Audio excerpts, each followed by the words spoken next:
观察一下外边。是。是谁？先生，不要吃惊。我们是76号收容所俘虏代表。先生的故乡是平壤吧？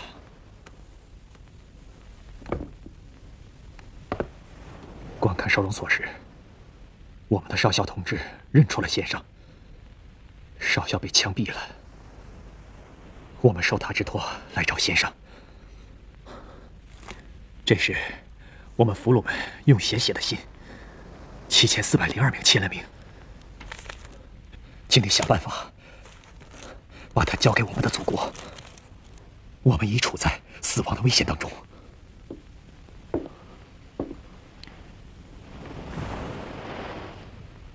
为什么托我呢？少校同志被枪毙时托付我们，请先生一定交给祖国。当然，我们是在冒险。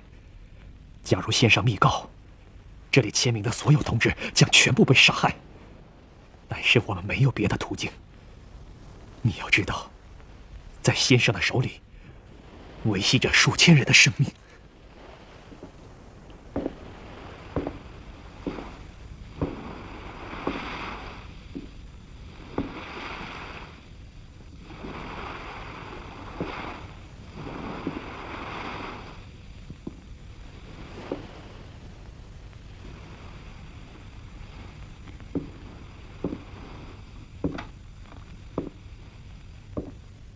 对不起，我是英国记者，我不愿意介入这个问题。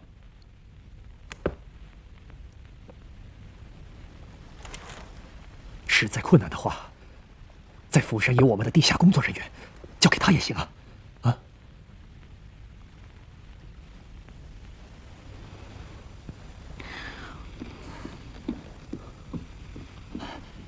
大卫同志，敌人什么？准备。先生，把文件藏起来。先生，睡了吗？啊，没睡。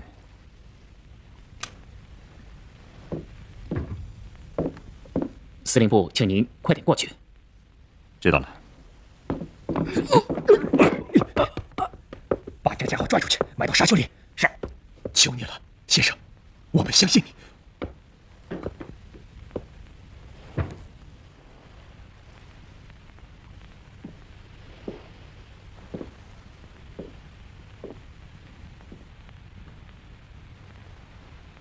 好好想一想，这是严重的问题。七星会对我说什么呢？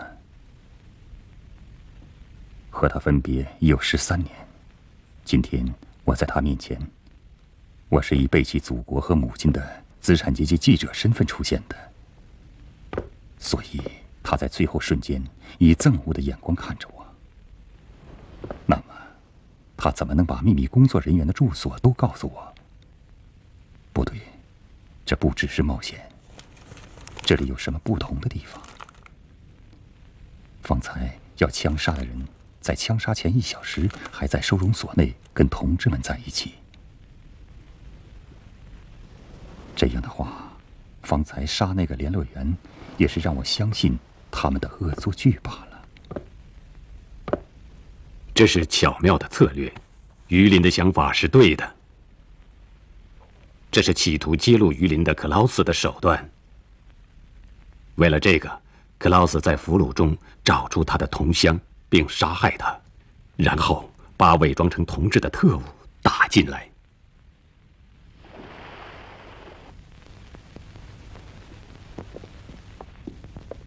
叫值班军官，我刚才遭到俘虏们的袭击，请稍等。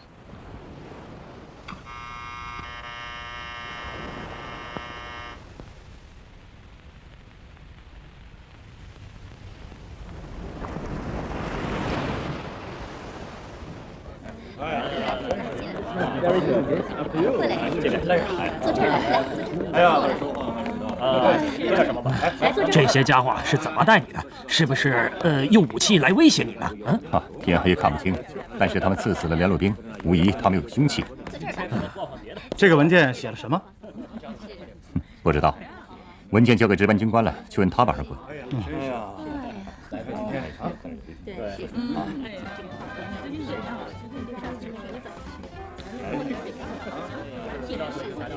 差点出大事了，玉林先生。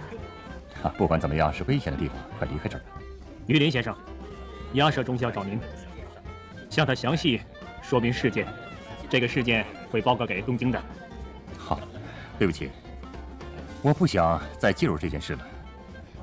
我报告了发生的事情，怎么处理那是你们的事。玉林先生，刚才克劳斯上校来电话，鸭舍先生应该提出对他的报告。是这个啊。好，我们走吧。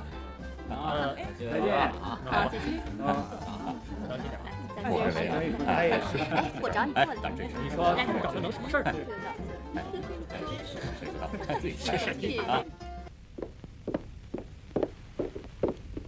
于林先生带来了，谁都不许进来。明白了，长官。于林先生，这屋里没有窃听装置，撇开那套俘虏问题，做我们的事吧。带来了吗？带来了。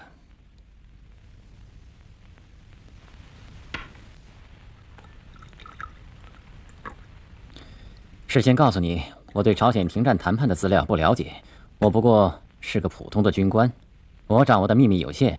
如果你想了解美国经济等问题，中校阁下，我不像你，不是实业家，我的资本在银行的金库里睡觉，而且对美国的经济问题我了解的不比你差。如果你对来往不如意，那就算了。于林先生，算了吧，鸭舍先生。我还以为你是诚实的人，所以向珍妮特夫人承诺，想帮助你。你那铝工厂遭不遭破产，我不该知道。喝酒吧。我这是怕我提供的情报有违你的希望，所以我这么说的。无论如何，我不是个军人吗？那又怎么样？哪个都行。你选择吧。一边有救活你的工厂的路，另一边有所谓军人的名誉。名誉到底对你有多大的用处？你也不期望你的父亲受了债权人的折磨，用枪自杀吧？我要想一想。没什么可想的，晚上我就启程了。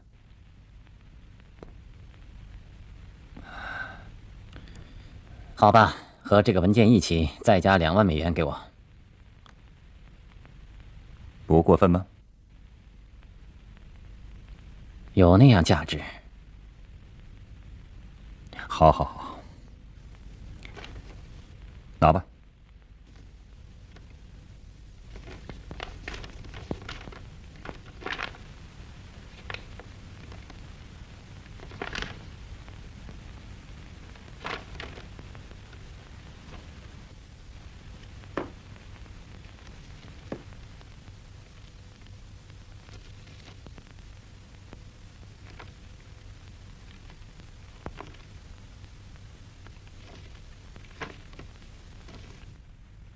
克拉克李承晚秘密会谈附录，对俘虏问题的考察，对共产军8项提案的研究。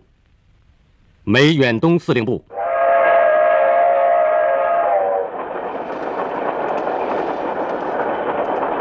牡丹丰收。1953年5月12日，克拉克、李承晚秘密会谈的内容如下：第一，美国现在没有终止停战谈判、扩大战斗的能力；第二，考虑到对北方的8项提案，不仅是共产军，也受到以英国、法国为首的同盟国的支持，最终无法不接受它。第三，对此李承晚表示不满，主张单独北进。这个资料是根据鸭舍提供的快速记录的。窦满江。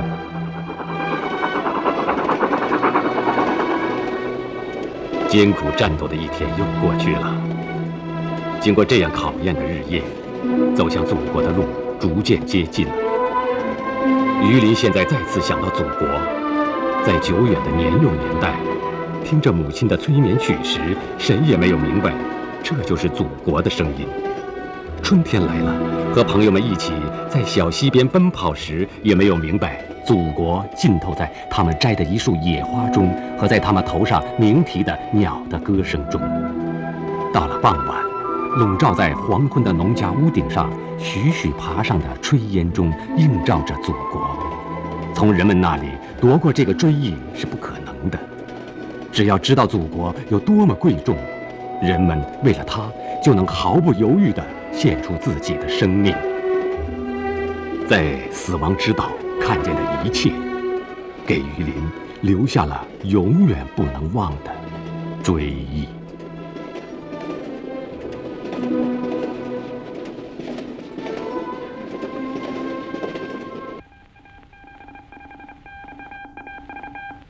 豆满江收。据了解，申载善为了准备军事政变，隐秘地移动部队。我们认为，在这个机会给傀儡集团以致命的打击，粉碎破坏停战的阴谋是非常必要的。在注意安全的同时，执行本部的计划。牡丹峰。本部的计划如下：一边推举申载善，另一边向金昌龙告诉申载善的计划，使他们自己相互杀掉更多的人。申载善那里自己能直接接近，金昌龙那里可以派淑英去。他刚刚给淑英写信，让他回到汉城。问题只有一个，就是克劳斯到底怎样行动？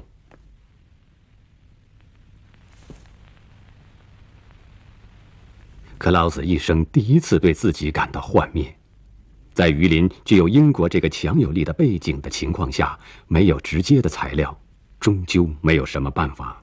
问题是在犯罪现场把他抓住，但是克劳斯在日本失败了，刚刚在巨济岛也失败了。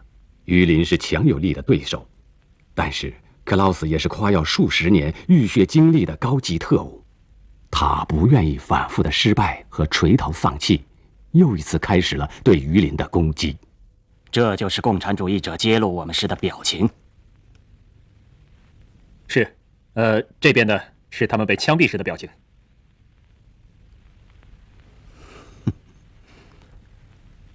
假如成这个样子，会怎么样？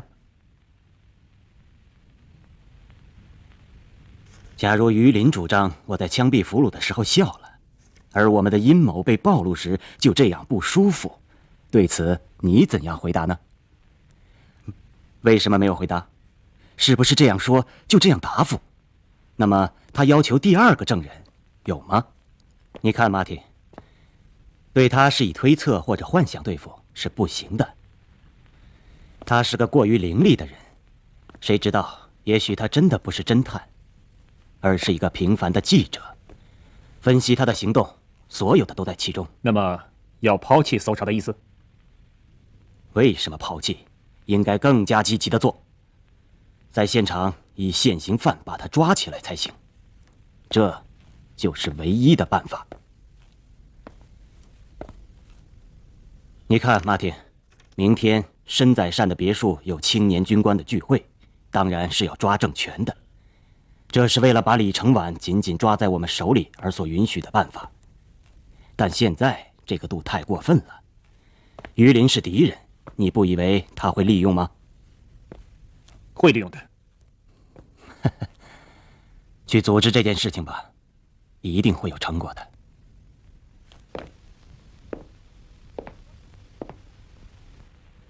最近金长龙特别不安，在汉城和釜山附近，在变更配备的美名下，以申载善的命令，部队在集结。他把这个自己的不安多次向美国通告，但八军司令部却没有回答。如果美国默认军事政变，这是致命的。阴谋到底什么时候开始，他手头什么资料也没有，所以他向早就待命的自己的探子国会委员徐润进透申载善的指示。国会化为独裁者，军纪坍塌，百姓陷入水深火热之中。请问军人等待什么？还需要什么？你们的政治家们干什么来着？我们是仰望着你们，但是上将阁下对百姓和我们政治人们的期待都不理睬。在这个漂亮的别墅和美丽的夫人，向独裁者唱着赞颂歌，真丢脸呐！住嘴！我和这个家现在这个生活是在满洲和这个国家的田野上，冒着炮火争取来的。比起赞颂歌，更高兴唱的是军歌。那么阁下携手吧。国会内的所有反独裁者势力委托我向你表示，他们都是支持你的。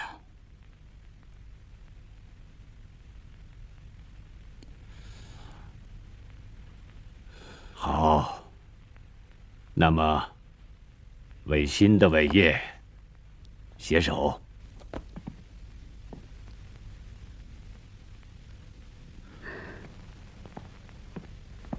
快准备饭吧，马上去前线。是。有个叫徐润的国会议员，想起来没有？想不起来了。我的晋升宴会时，金长郎的辅佐官讲的那个金城珠派的国会议员。哦，想起来了，被金长龙逮捕后放出来的。对，背景很大的人物，早就要和我携起手。现在国会和政府内的反政府势力都在我们手里。开完最终作战会议后，马上进入行动。什么时候举行作战会议？宪兵头从府上回来以后。于林先生也参加吗？问这个干什么？我认为他的指教很有必要。是吗？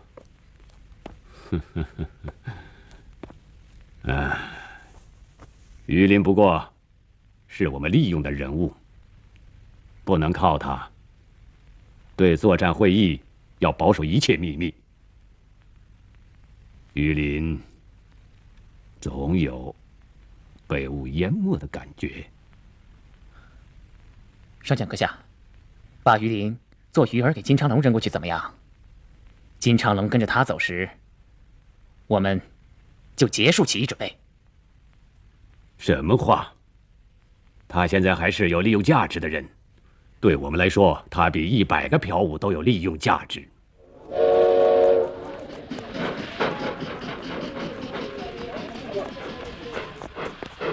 哦，建梅。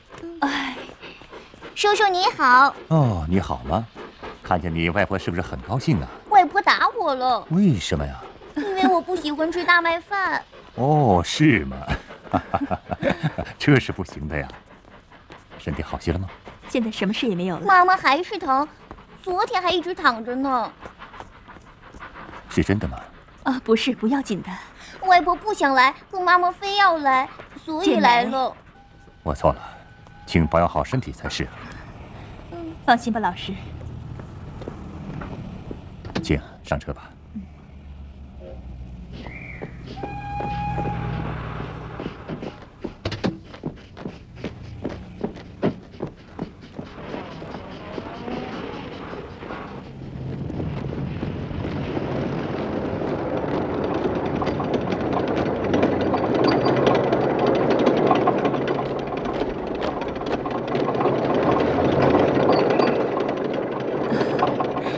妈妈说我变了，很吃惊，总是愁眉苦脸的我，虽然身体还有点疼，但是变得开朗了，这是他没有想到的。于林在想完成任务的途径，比什么都重要的是尽快地掌握军事政变计划，其次，在美国人动手之前，做好申载善和金昌龙2个敌人之间的冲突。他的想法是正确的。那时，美国老助长2个家伙的暗斗，使他们更加靠近自己的主子。另一方面，对他们不利的武力冲突，到了最后瞬间，让他失败。我的话没有兴趣了。不是的，快说吧。想安定心情，去过大海，可总想这里实在是受不了了。于林继续想最近的事。他起先想通过申在善了解政变计划，但是这几天申在善和李振勇没有见他，发生了什么事？部队在移动，看来事件已临近关键时刻。于林抑制不住焦躁的心情。我母亲过去也是巨济岛的海女。老师，你在海里看见过海女打鱼吗？听到过波浪中响起的海女们的哨声吗？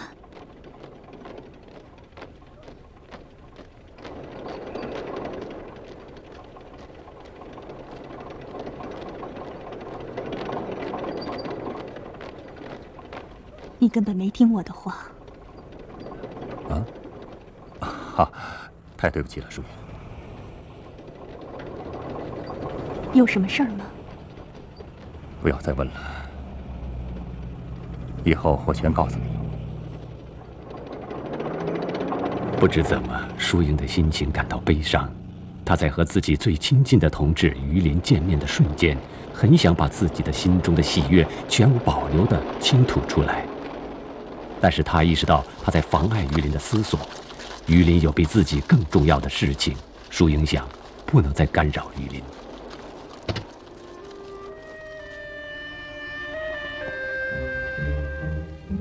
老师，你很忙，先走吧。不是，我们从这里走着去。快到了吗？不要往别处想，以后来吧。淑英。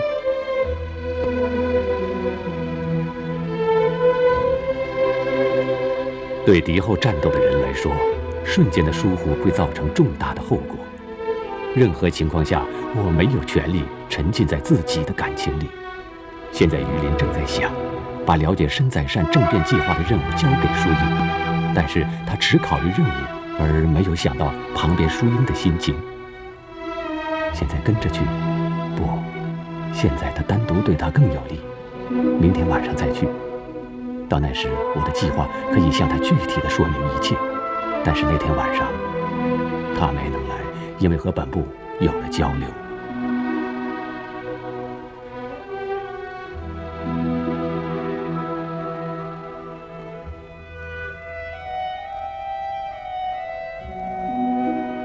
淑英现在的心情很复杂。昨天见于林，出乎意料。感觉他是站在遥远的地方的人，琢磨不透。当然，作为工作组的负责人，有不能告诉自己的秘密。淑英充分理解于林，但她还是缺乏锻炼的纯真女性。像于林那样做重要事的人，自己的喜悦和悲伤能算得了什么？想到这里，不知怎么感到很孤独。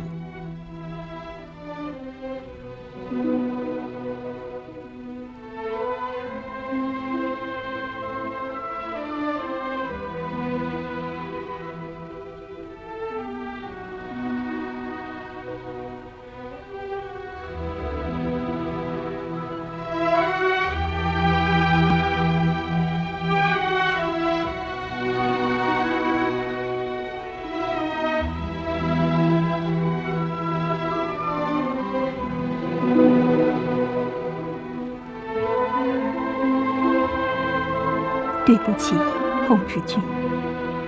这期间我一次也没来看老师，但是我不是忘了你。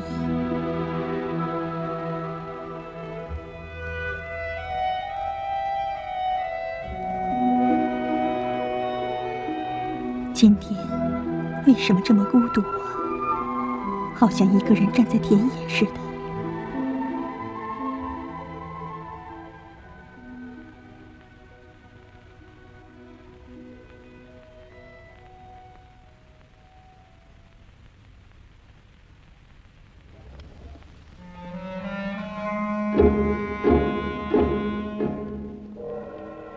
朴武从淑英出现在身在单家那天到今天，一直无心地待她。他认为她不过是于林交往的许多女性中的一人，但是今天在被杀的共产军报务员的坟墓前见到她的瞬间，突然地明白了自己应该做什么。正是这个淑英是最薄弱的环节，所以为了利用这个孤身女人的痛处，在淑英和于林之间找到突破口，朴武来到这里。你好啊，夫人。快请进。以为到这儿能见到于林，这里也没有。珍妮特夫人和别的女人都说没来。哈哈哈，这个对不起，我说了没用的话。哈哈哈。今天这里怎么这么安静啊？最近搜查很紧，客人少了。啊，是啊。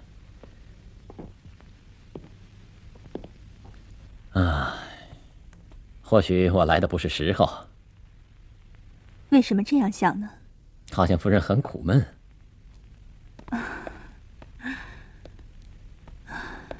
你就那么觉得吗？我本来就不是愉快的人。你也知道，我是于林军的老朋友，在肯布里奇一起待过的，在那里有许多女人在追他，但是他喜欢的不是内向型的，而是开朗的女性。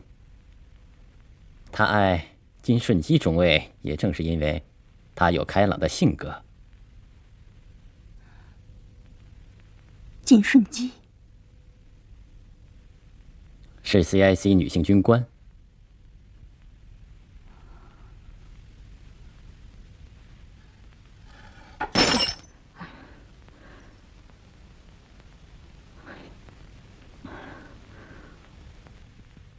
哈哈，真是对不起。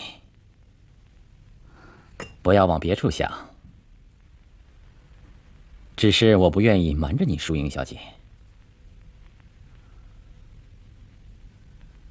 把这些说给我的目的是什么呢？淑英小姐，我是为了你想。永远不要相信男人。谢谢，但你不必担心，我们不是那种关系。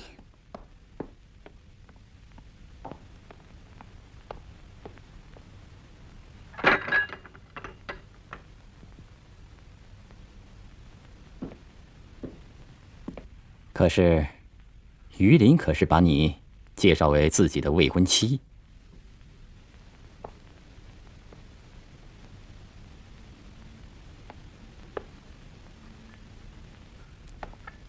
对不起，夫人，给你增加了不必要的痛苦。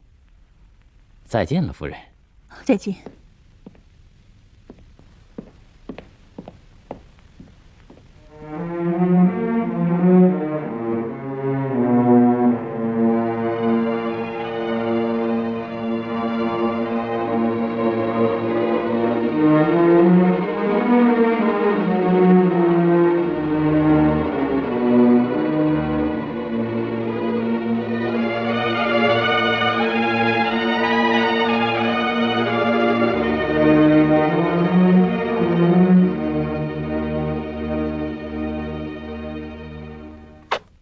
喂，上校阁下，收到在本市南部地区响起了异常的电波的报告。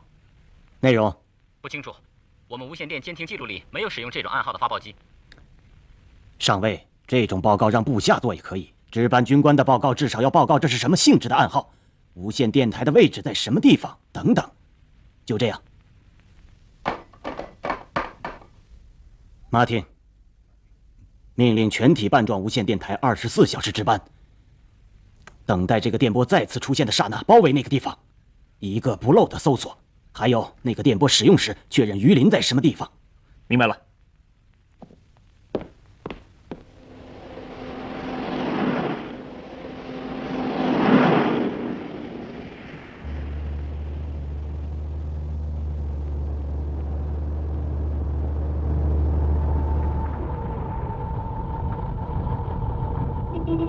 几天内，申宰善在别墅就政变问题召开最后作战会议。他们中夹着金长龙的探子，就是这个小子。哪里得到消息？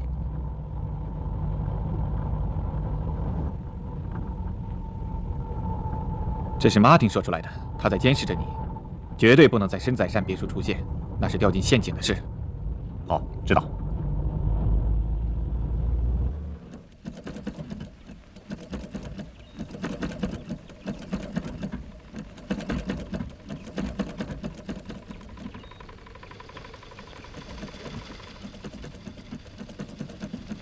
朴武说的是真的吗？这个家伙为什么对我讲顺基的话？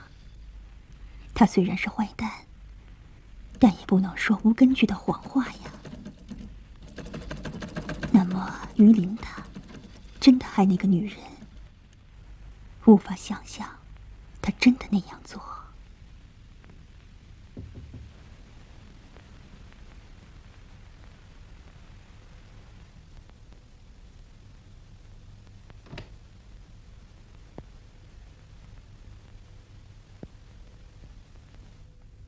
我没妨碍你吧？没有，请进来吧。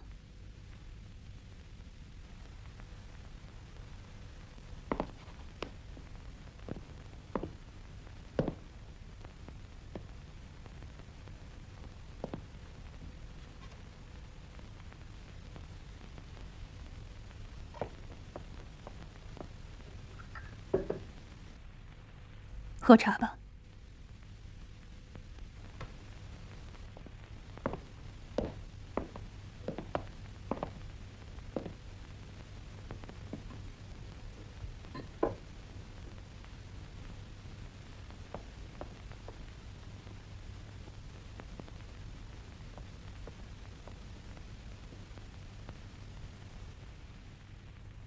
好像你在想什么？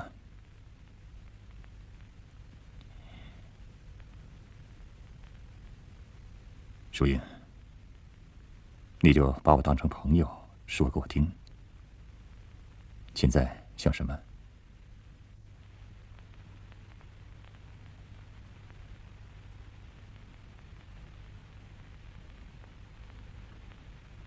实际上，我是把老师当作朋友。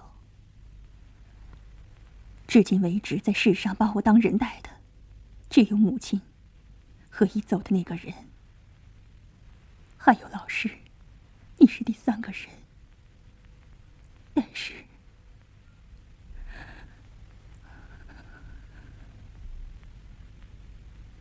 说吧。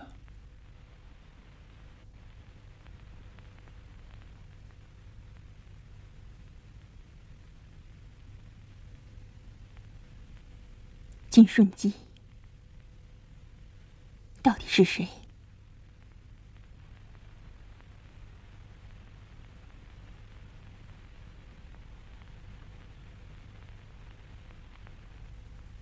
不要怪我，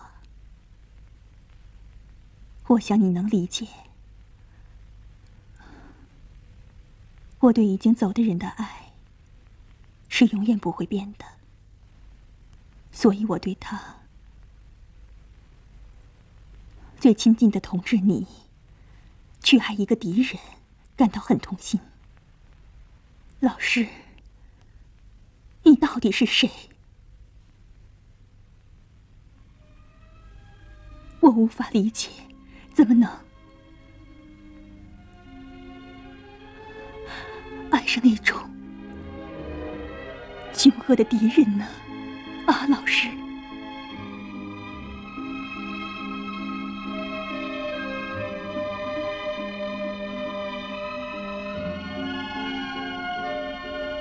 他不是敌人。不是？你难道不知道她就是杀害林老师的女人吗？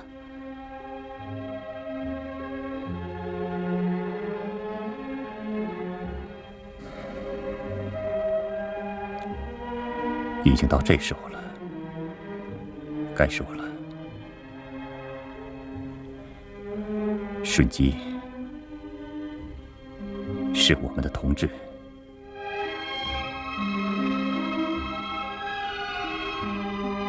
感到吃惊吧？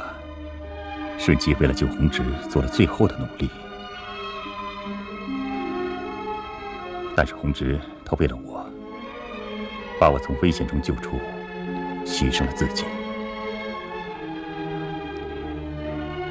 正如树影你不能忘记一样，我也是永远不能忘记我的老朋友，我生命的恩人红直。顺吉是一直默默地保护着我